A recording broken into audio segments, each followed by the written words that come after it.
Kalau nanti tanggal 5 Oktober semua ikut Bapak dulu ara-araan di istana. Satu orang Cakrabirawa, ini benar, berdiri di depan pintu itu belakang. Siapa yang keluar saya tembak. Bung Karno marah-marah tentang Dewan Jenderal. Seret-seret sampai depan situ.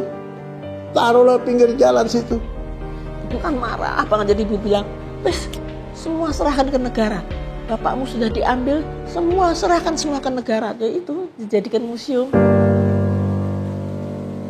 Jenderal Ahmad Yani dikenal sebagai pahlawan revolusi dan menjadi salah satu korban dari 7 perwira tinggi militer TNI Angkatan Darat yang terbunuh di tangan anggota G30 SPKI pada tahun 1965.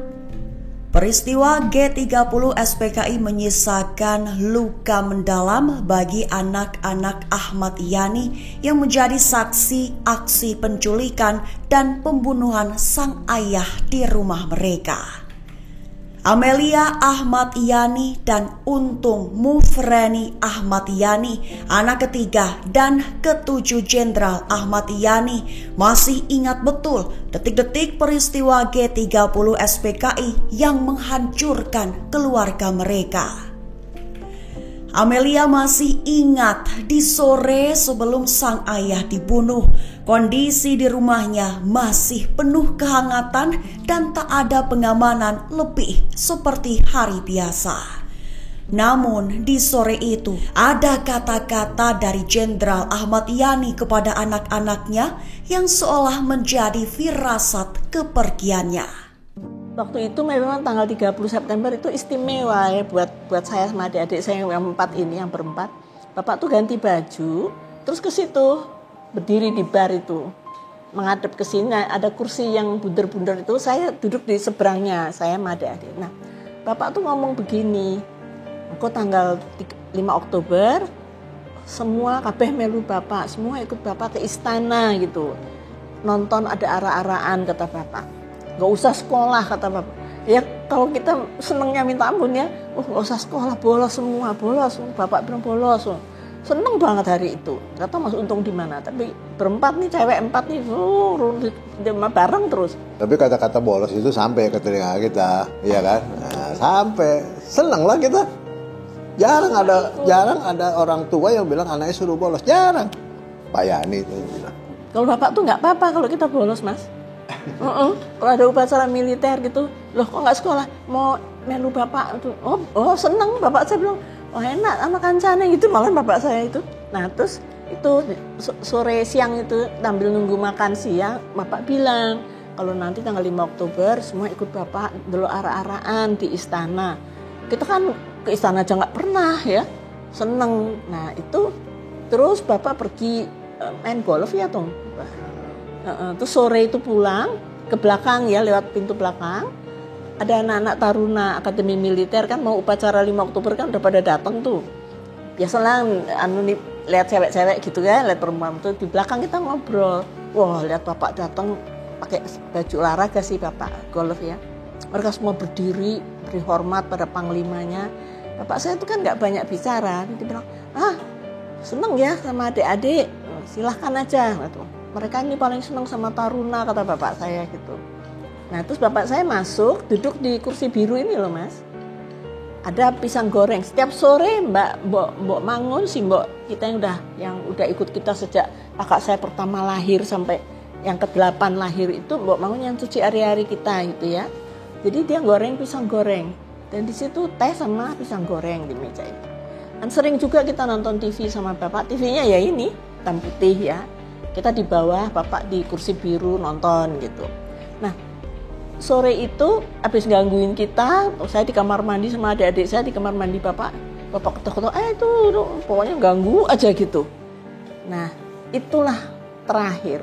Dan waktu di bar itu Bapak bilang, ada minyak wangi, nggak tahu siapa ya, minyak wangi dari mana saya bilang, ada di situ botol minyak wangi, kena tangan Bapak saya tumpah dia, lalu diambil sama Bapak saya.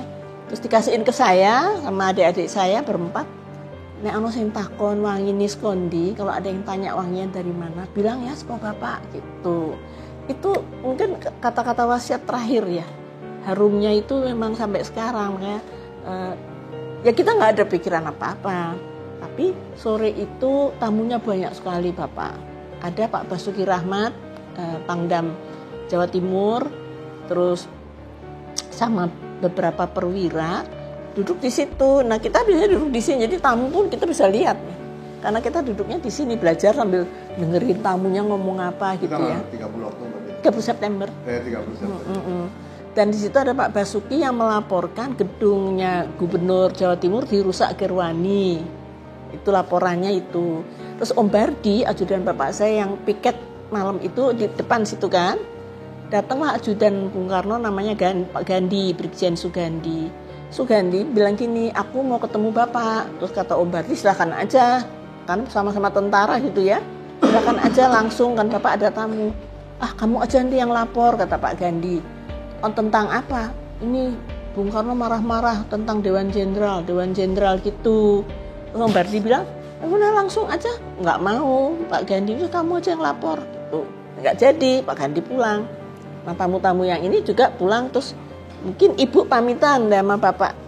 Jam 9 mungkin ya, jam 9 ibu bilang mau ke Taman Suropati, mau nyepi. Ibu kan setengah orang Bali kan, ibu saya kan lahirnya di Bali, jadi setengah Bali, setengah Jawa gitu dari Blitar. Nah, ibu saya mau nyepi sama Tante Tini, itu temennya, sama ajudannya Om Sandi, terus Mas Ang, saudara kita, pokoknya 5 orang lah ke sana, ke Taman Suropati. Sama pengawal internal Pak Yani, ada 5 orang. Biasanya melekat dia, tapi malam itu suruh ikut ibu. Semua di Taman Suropati. Nah, terus kita di sini sama bapak. Terus kira-kira kita masih nyiapin buku gitu ya buat sekolah besok kan di belakang tuh. Terus bapak tidur jam 10 kok nggak salah ya. Dan semua pengawalnya bapak yang baru diganti itu dari Yon Pomat Para itu disuruh pulang. Besok pagi jam 7 udah mesti siap gitu kan. Mau ketemu Bung Karno apa-apa gitulah, saya nggak ngerti. Ada tambahan dua orang Yon Pomat Para. Kok 2 orang sih Tom? 2 orang. Untuk enggak, 2 orang untuk jaga di rumah. Tapi suruh pulang, nggak ada tempat katanya, penuh. Jadi di sini garnisun aja, garnisun apa? Enggak, infanteri biasa. 12 orang yang jaga.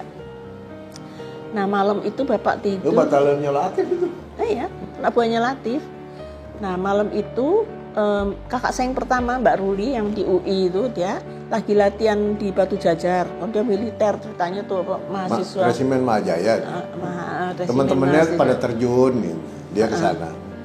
Nah, terus pakai baju tentara itu. Totu boots. Dia pulang sudah hampir malam jam 11 lewat lah Mas. Baru ada telepon. Teleponnya kan di situ dulu. Telepon bunyi, kita semua tuh nimbrung gitu nggak tahu kenapa. Terus yang angkat tuh Ruli ya. Nah, kakak saya yang pertama yang angkat. Tanya, bapak ada nggak? Dia bilang ada, tapi sudah tidur gitu. Terus ditutup telepon. Kita tanya apa sih? Teman nanyain bapak. Nggak lama kemudian nggak sampai 5 menit telepon lagi. Tanya lagi yang sama, bapak ada? Ada, udah tidur. Gitu. Udah. Habis itu di-cut mungkin ya, telepon telekomunikasi udah dikuasai mereka kan.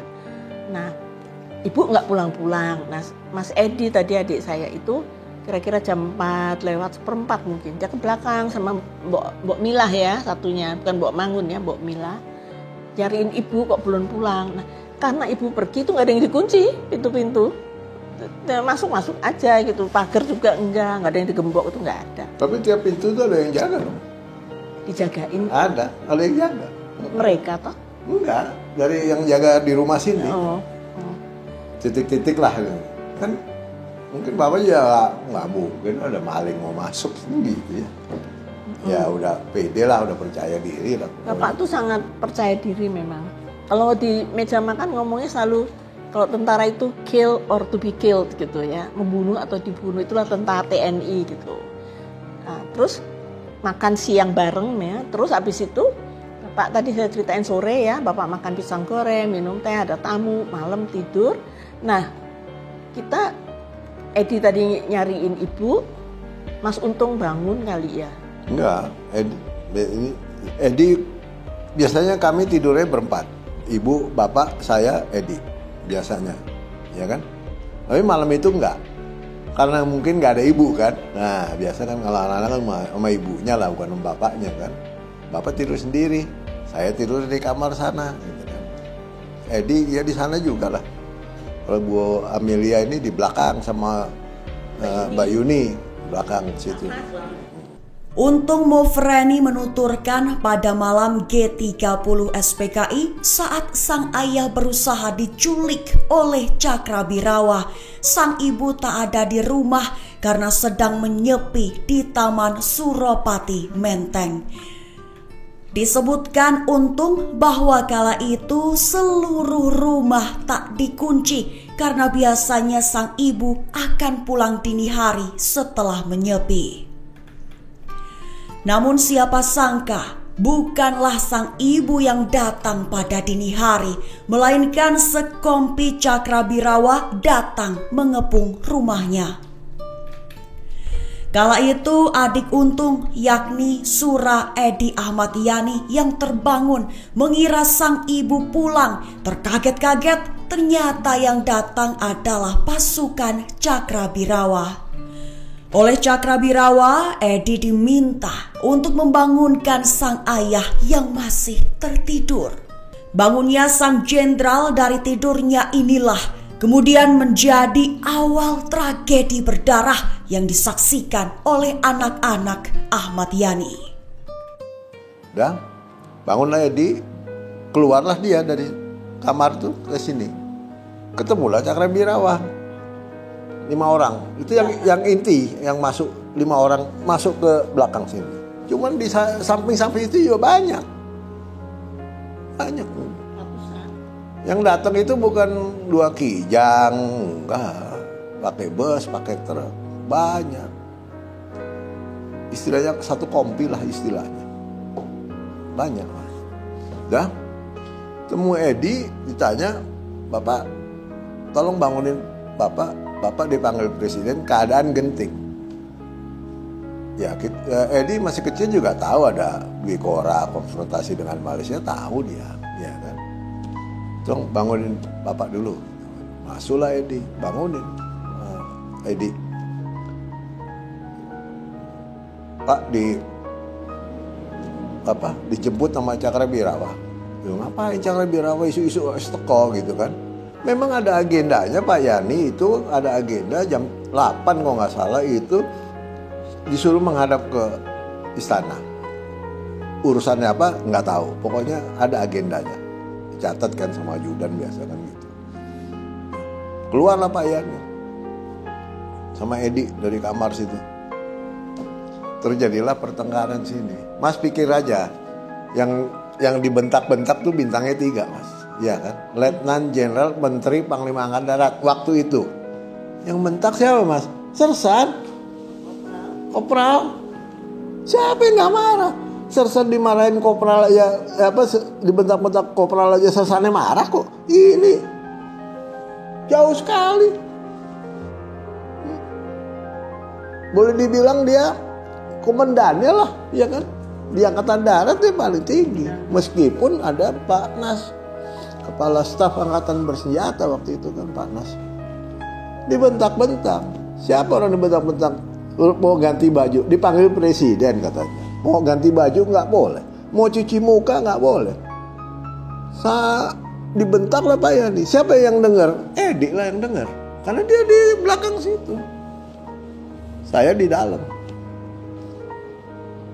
Begitu dibentak-bentak, dipukullah salah satu. Kau prajurit tahu apa? Ya jelas marah lah. Dipukul 1 orang. Ditinju. Yalah, ditinju. Dipukul. Makanya itu ada lukisan. Lukisan itu bukan lukisan rekayasa bikin-bikin, nggak ada.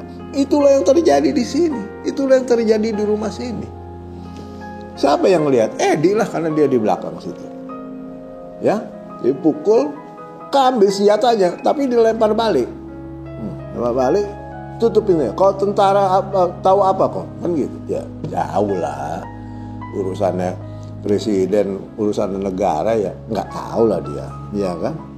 Mungkin kan dalam bapak saya juga nggak kenal kali, baru tahu dia di sini. Iya kan?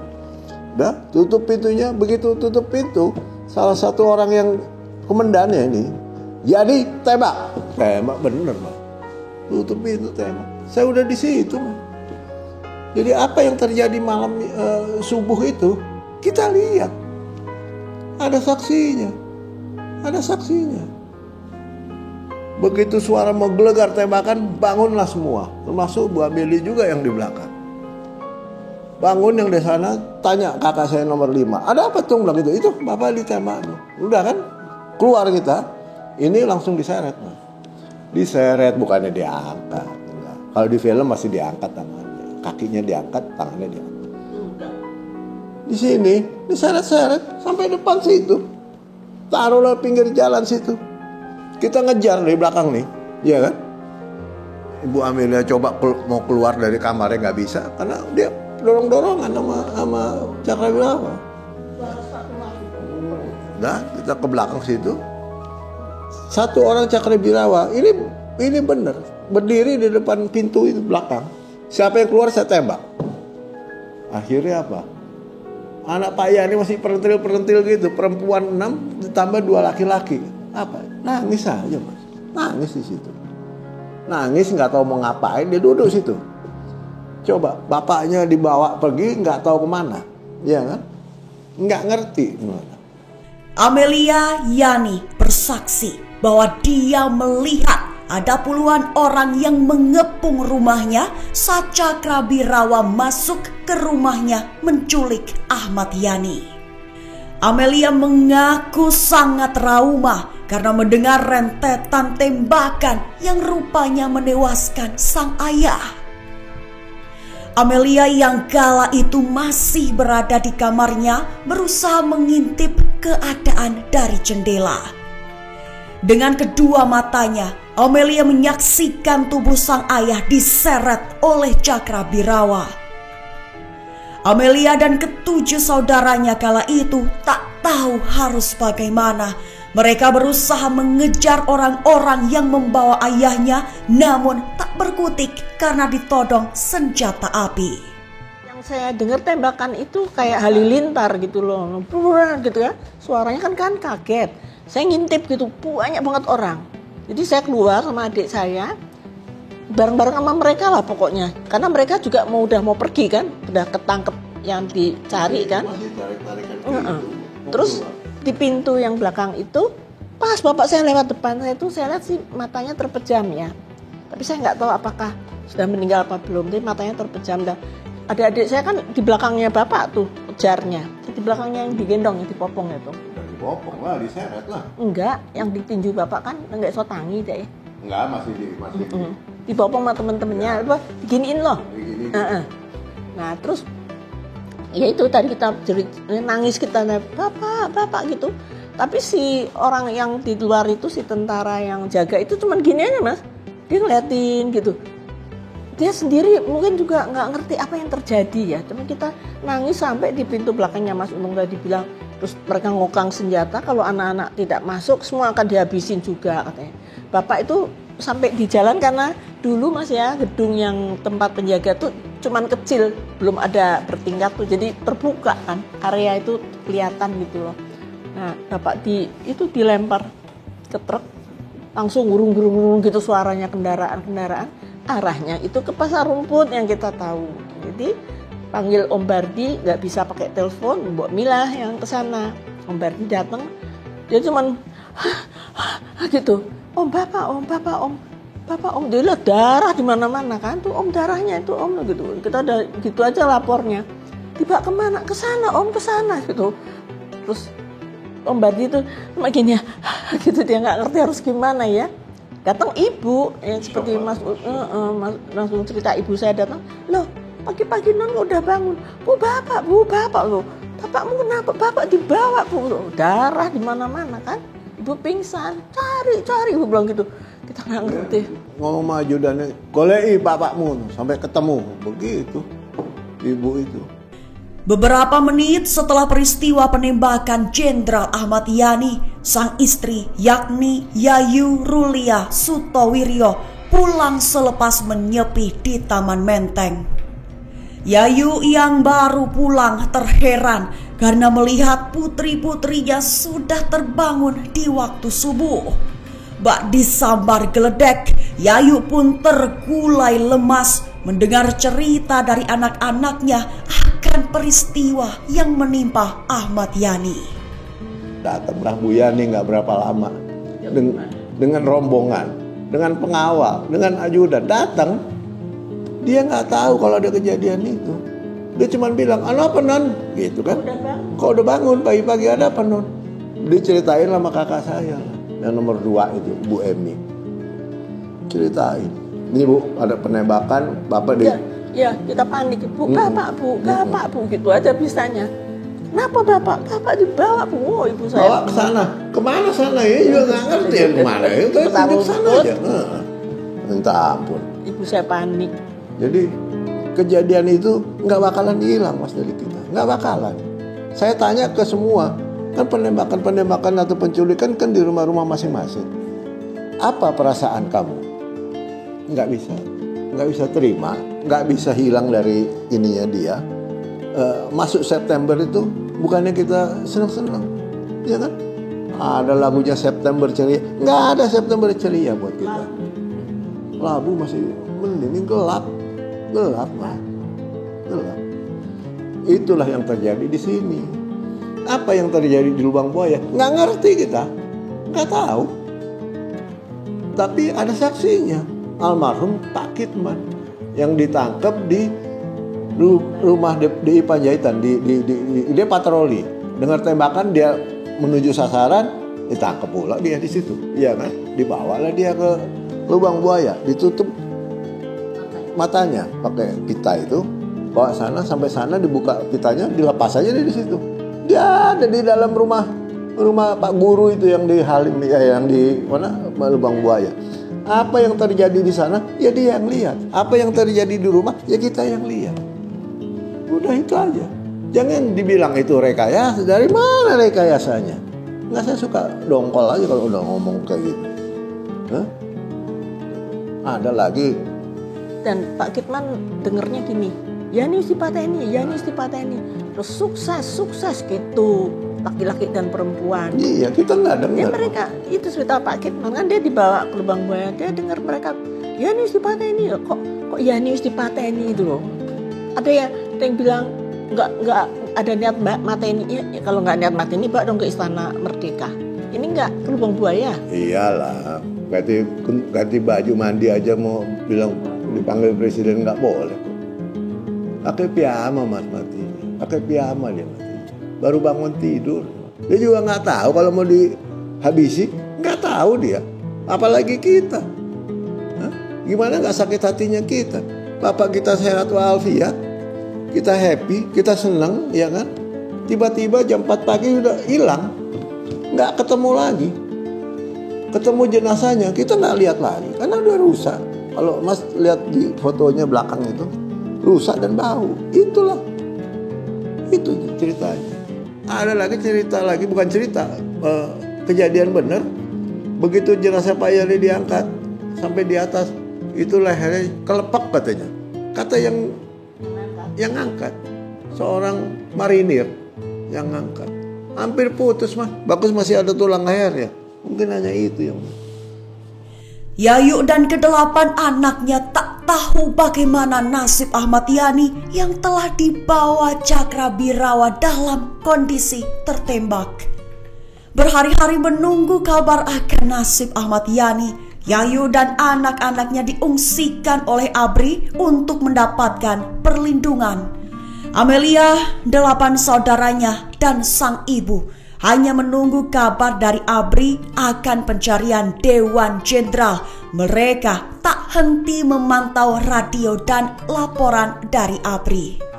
Dalam ungsiannya, Yayu pun terpukul berat hingga hanya mengurung diri di kamar berhari-hari. Yayu terpukul karena ia tak ada di rumah saat peristiwa penembakan suaminya terjadi, dan malah anak-anaknya harus menyaksikan peristiwa berdarah itu. Saya baru tahu kayak gitu. Tadinya kalau mungkin saat tanggal 5 Oktober udah tahu, mungkin beda lagi. Tapi nggak tahu, taunya belakangan. Makanya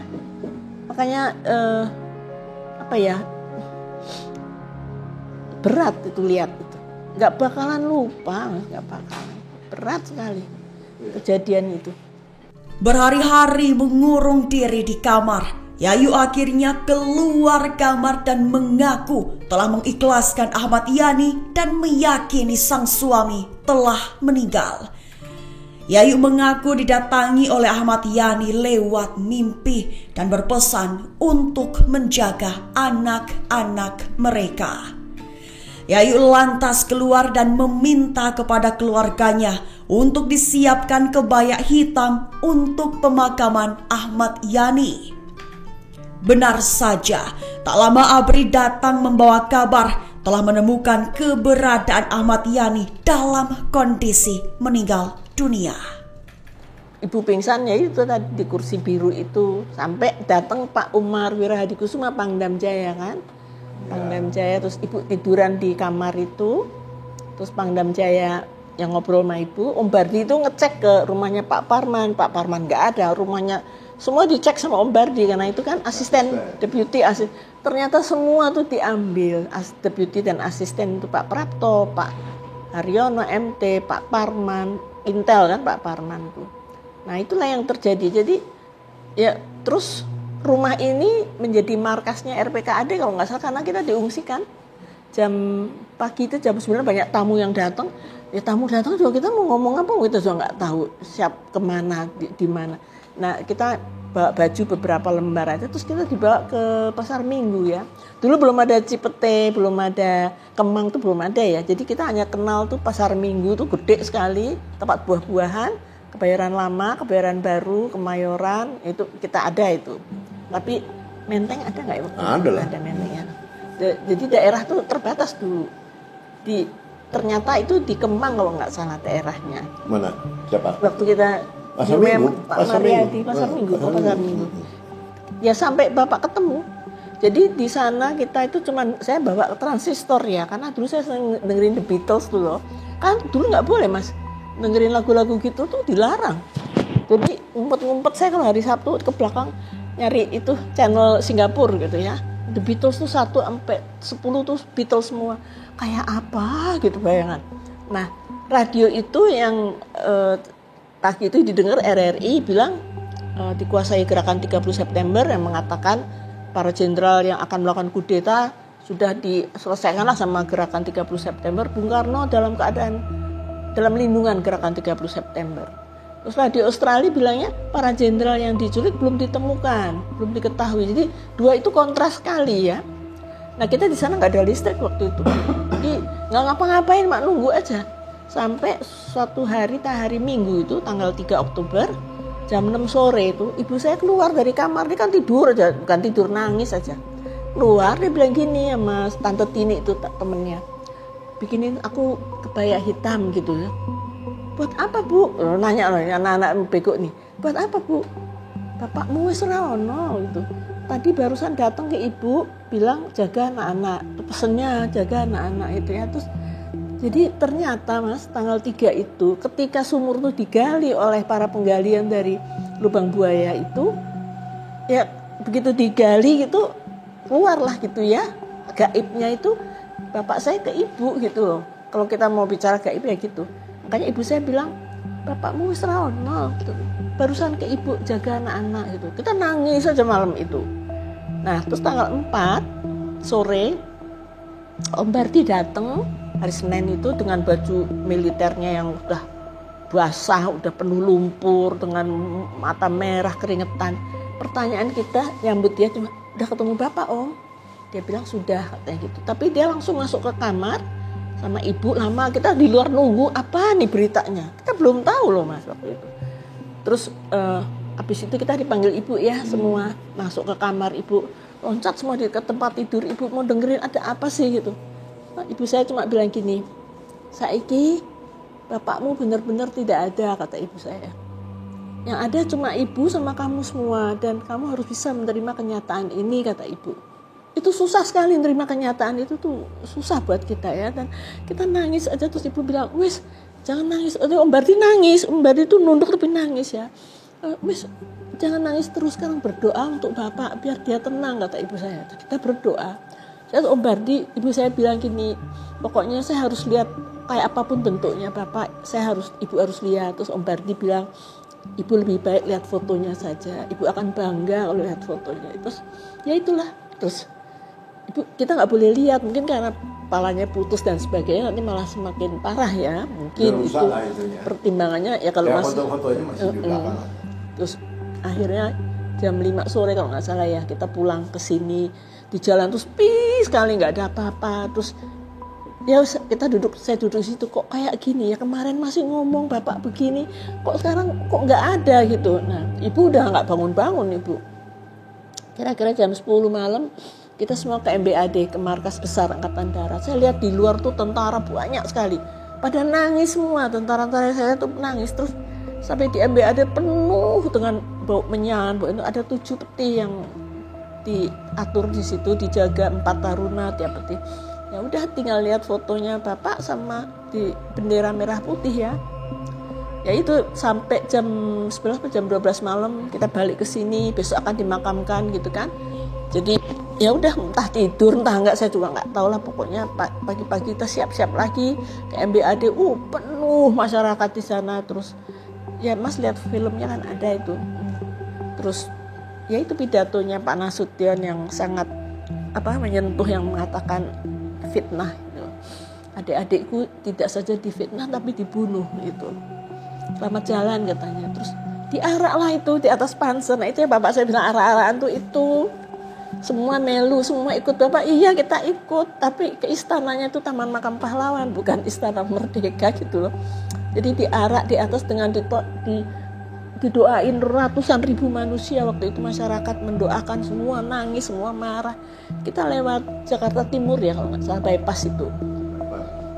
Ya lihat situ terus sampai ke Taman Makam, itu 4 jam perjalanan. Dengan hujan rintik-rintik mendung, tapi masyarakat tuh semua keluar. Dan saya di situ baru bisa merasakan ternyata kehilangan juga mereka gitu loh. Gak hanya kita itu ya. Ya itulah peristiwa dunia, dimakamkan dengan sempurna. Dan inspektur upacaranya itu Subandrio, Waperdam 1, yang nanti ditangkap juga. Karena dia punya kantor di sini Mas, Jalan Madiun, di ujung itu yang Badan Pusat Intelijennya kan di situ. Ya. Yang jadi inspektur upacaranya itu Subandrio, yang nantinya akhirnya ditahan 30 tahun ya, karena dia terlibat ternyata. Itu ada cerita lain lagi ya, Mahmilup dan sebagainya. Tapi kejadian itu ya seperti itu. Tanggal 5 Oktober tidak ada hari ABRI, yang ada pemakaman 7 pahlawan revolusi yang ya pastilah saya sama Mas Untung nggak akan bisa lupa, nggak mungkin Mas. Jadi kalau sekarang 58 tahun kemudian masih dipersoalkan, masih begini, padahal kita itu diem, kita itu nggak menuntut ya apa-apa. Tapi ketika ada yang memberikan ya tidak adil lah bagi saya, atau tidak bijaksana secara hukum ya tentu harus kita lawan dengan hukum. Jadi itu arak-arakannya yang bapak saya bilang. Dan istana itu adalah Taman Makam Pahlawan. Amelia menuturkan, pada malam G30 SPKI adalah momen terakhir ia melihat ayahnya secara langsung. Bahkan setelah jenazah Jenderal Ahmad Yani ditemukan, ia, kakak, adik, dan ibunya tak sempat melihat jenazah sang jenderal. Amelia bahkan baru berani melihat foto-foto pengangkatan jenazah ayahnya diangkat beberapa tahun setelah G30 SPKI terjadi. Amelia merasakan sakit yang mendalam melihat kondisi jenazah Ahmad Yani dan 6 pahlawan revolusi lainnya yang begitu memprihatinkan. Meski begitu, menurut Amelia, yang paling menderita adalah sang ibu yang dikatakannya terpuruk hingga bertahun-tahun. Bertahun-tahun sang ibu terpuruk. Amelia yang masih remaja harus mengambil alih tugas untuk mengurus rumah tangga dan adik-adiknya. Saya nggak pernah lihat kok Mas. Itu foto itu adanya di Lubang Buaya.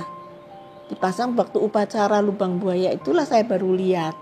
Gitu loh. Jadi selama itu, jadi gini ya, kita nggak pernah tahu seburuk itu kondisinya. Karena waktu itu kan di rumah ini kan penuh manusia lah, penuh tamu siang malam. Hanya ada jam malam kan, karena Jakarta dalam keadaan perang waktu itu. Ke jam malam mulai jam 6 sore sampai jam 6 pagi. Itu 2 tahun loh curfew itu. Nah karena saya ikut demo waktu itu, karena 2 bulan kemudian kakak saya yang nomor 1 nomor 2 ke Jerman, ke luar negeri. Jadi saya jadi anak tertua di rumah, ya makanya dia bilang tadi paling galak gitu ya. Habis ngurusin adik-adik banyak ya, ibu kayak gitu kondisinya, jadi ya harus ada yang bisa mengurusi adik-adik saya kan, itu saya lah. Nah saya ngurusi ibu, ngurusin adik-adik, situasinya itu tidak kondusif ya. Dan adik-adik saya itu dikirim ke Bandung waktu itu, jadi saya di rumah ini sama ibu aja. Pada saat itu sini kan Panser 4 Mas, sama pagar berduri. Nah waktu itu kantor itu yang intelijen itu kan diambil alih sama TNI. Tembak-tembakan Mas, saya di jendela sini sambil megang baju, saya mau lari gitu ya.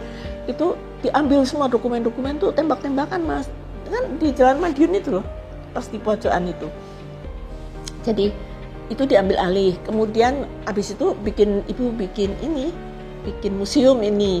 Ibu kan marah banget, jadi ibu bilang, "Wes, semua serahkan ke negara. Bapakmu sudah diambil, semua serahkan semua ke negara." Itu dijadikan museum, sehingga kursi ini semua yang ada di rumah ini nggak ada yang kita bawa, karena menjadi milik negara, diresmikan oleh Pak Harto tanggal 1 Oktober tahun 66. Nah terus dengan mahasiswa saya ikut demo dulu Mas, saya masih di SMA, saya ketua Aksi Pemuda Pelajar Indonesia, belum ngerti politik sebenarnya, tapi mau jatuhin Bung Karno waktu itu, memang gantung Soekarno, adili Soekarno waktu itu. Tiap hari kita ngumpul di UI itu Mas, di Fakultas Kedokteran, terus rame-rame naik truk tuh, saya mimpin teman-teman saya kan, rayon Garuda namanya, di daerah Lapangan Banteng ya. Terus kita itu demo di depan istana tiap hari itu kayak gitu. Kadang-kadang ibu saya nyari saya di sana, saya di pintu air sana, Pasar Baru kan dikejar Cakrabirawa gitu waktu itu. Jadi kehidupannya seperti itu. Nanti jam 5 udah pada pulang Mas, karena jam 6 sudah nggak boleh keluar. Kalau kita mau ke makam bapak di Taman Makam Pahlawan, kita naik yang kayak bis tuh loh, kendaraan yang jadi semua masuk, pengawal masuk semua. Karena ada ini Mas, sandi. Jadi jam 6 sore sandi udah ada. Misalnya sandinya pisang, jawabannya mangga misalnya. Kalau di stop di jalan pisang gitu, kita jawabnya rambutan, itu ditembak Mas. Jadi hanya orang tertentu yang tahu sandi yang bisa keluar. Nanti di makam tuh sampai jam 12 malam bawa tikar, bawa termos isi minum. Ibu yang paling berat. Jadi kita itu sebenarnya nganterin ibu, nggak mau pulang. Kok sih toh, Bu, udah malam, udah sampai jam 12. Kok sih toh, pokoknya ibu tuh kayak pengen tidur di situ, karena mungkin dia menyesali bahwa dia nggak ada di rumah, itu aja. Jadi yang menghadapi itu anak-anak itu yang masih kecil-kecil ya. Tapi saya sudah 16 tahun waktu itu, tapi untung kan masih 11 tahun, Edi masih 7 tahun, jadi masih kecil. Dan banyak, kita kan 8 orang, tapi dengan Mbak Ruli, Mbak Emi pergi ke Eropa, ke Jerman, jadi tinggal 6 di sini. Dan adik-adik saya lebih sering dititipkan ke teman bapak saya, teman lama itu di Bandung. Jadi saya banyak nemenin ibu di sini. Memang sepi Mas, tapi ada tahlil, ada, pokoknya kalau keadaan genting, adik saya dikirim ke Bandung, nanti pulang lagi ke sini ngumpul lagi gitu. Jadi ibu saya soalnya bingung. Ibu saya itu seperti orangnya nggak ngerti harus bagaimana. Dia, Pak Pi itu ninggal ke anak wolu gitu, ibu saya gitu ya. Nggak ada, bapak saya nggak punya deposito, nggak punya uang, nggak punya apa-apa, gaji tentara Mas ya. Gaji tentara berapa gitu. Nanti saya kasih lihat ada tulisan bapak saya keluar negeri beli senjata itu ada sisa uang 260 rupiah. Itu bisa bikin traveler's check loh coba. Jadi nilainya uang tuh 260 rupiah itu masih bisa bikin traveler's check coba. yang ada ibu saya bingung nyari apa, masih ada uang nggak di lemari, nggak ada. Bapak saya itu orang yang sama sekali tidak memikirkan itu, Mas. Jadi kalau kita nggak punya apa-apa ya memang nggak punya apa-apa, punyanya cuma rumah dinas. Nah tapi waktu mau bikin museum itu rumah depan tuh dibeli sama ibu, tapi ibu kan mungkin teman-teman bapak saya banyak yang bantu ya untuk membeli rumah itu, rumah milik polisi. Tapi waktu bapak masih ada itu MGM itu loh, importir MGM Hollywood, film-film Hollywood dulu ada loh. Makanya bapak saya dicap anti Amerika lah, mata-mata Amerika, karena bapak saya itu punya sahabat namanya George Benson. George Benson ini selalu muter film di rumahnya Jalan Jogja dulu ya, kita selalu nonton gitu ya, kayak Lone Ranger. Bapak saya seneng yang cowboy gitu ya, bapak saya seneng nonton itu. Jadi nanti si Benson ini kalau pergi ke luar negeri, dia pulang ke sini bawa boneka tuh 6 buat kita, 6 yang perempuan, terus adik saya yang laki-laki, mainan laki-laki lah gitu. Bapak saya kalau pergi ke luar negeri juga pulangnya bawanya boneka untuk kita, baju-baju anak-anak, boneka 6 pasti dah. Terus adik saya yang laki-laki mungkin kereta apian. Jadi kalau luar negeri gitu, kan masih ada boneka-bonekanya kami tinggal di sini. Terkait isu Dewan Jenderal yang akan mengkudeta pemerintah Presiden Soekarno, Amelia pun memberikan bantahan keras. Amelia menyaksikan bagaimana dekatnya Bung Karno dengan Jenderal Ahmad Yani. Bahkan menurut Amelia, Ahmad Yani merupakan sosok yang mengidolakan Bung Karno karena sering membahas sang presiden dengan anak-anaknya. Jadi Bung Karno pernah datang ke Taman Suropati, waktu itu kan Bung Karno bilang, wah Yani kamu rumahnya jangan ini, kamu harus pindah yang gede, yang besar, kan kamu menteri panglima. Itu yang milih Bung Karno juga rumahnya, yang Taman Suropati itu. Nanti beliau kan punya pacar baru tuh di Jalan Madiun, dekat banget, Bu Haryati. Jadi kalau siang itu kita suka ngintip kan. Cakrabirawa tuh di sekitar Taman Suropati itu. Bapak bilang, aja ngintip buat bapak saya itu. Tapi Bung Karno perhatiin gini, gentengnya jangan genteng kodok, ganti genteng sirap. Ininya jangan ini, warnanya itu Bung Karno. Saking deketnya sama bapak saya itu ya. Nah waktu selamatan rumah itu, kita dibarisin sama bapak juga di pintu depan. Bung Karno kan dari Jalan Madiun teman muter gitu kan. Sama istri barunya namanya Haryati. Turun tuh pakai tongkat komando, penuh bintang segala macam.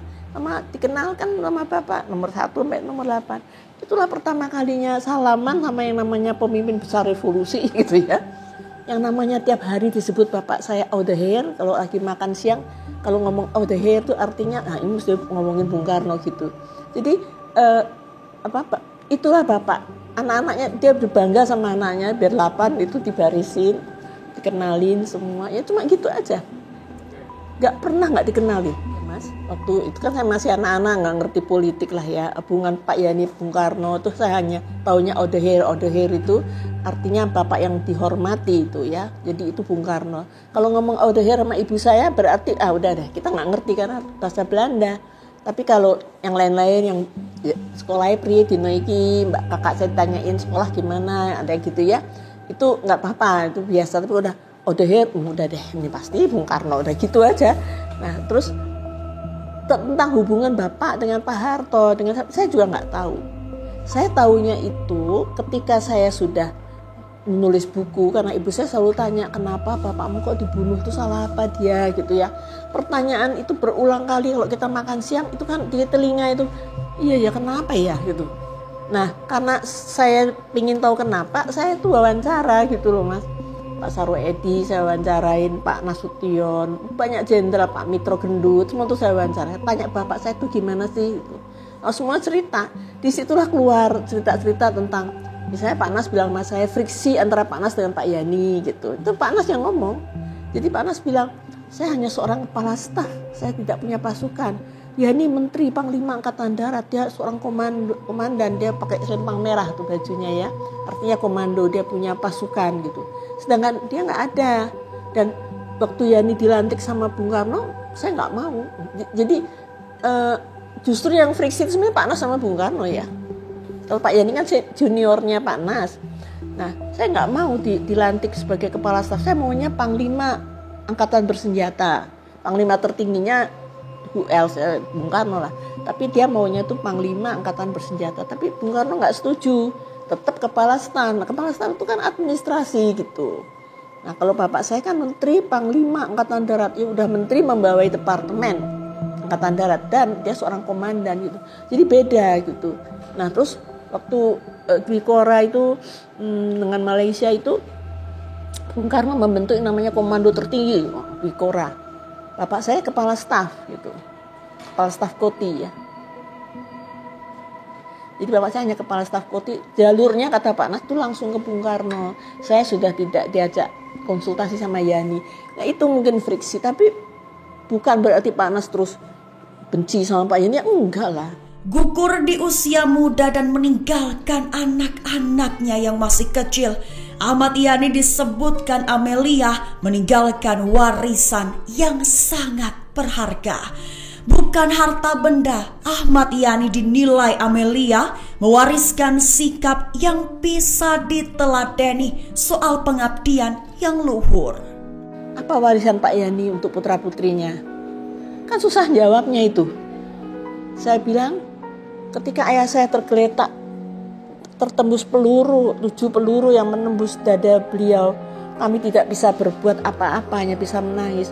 Itulah pengabdian seorang prajurit. Itulah yang diwariskan kepada kami, bahwa pengabdian pada negara itu ya seperti itu.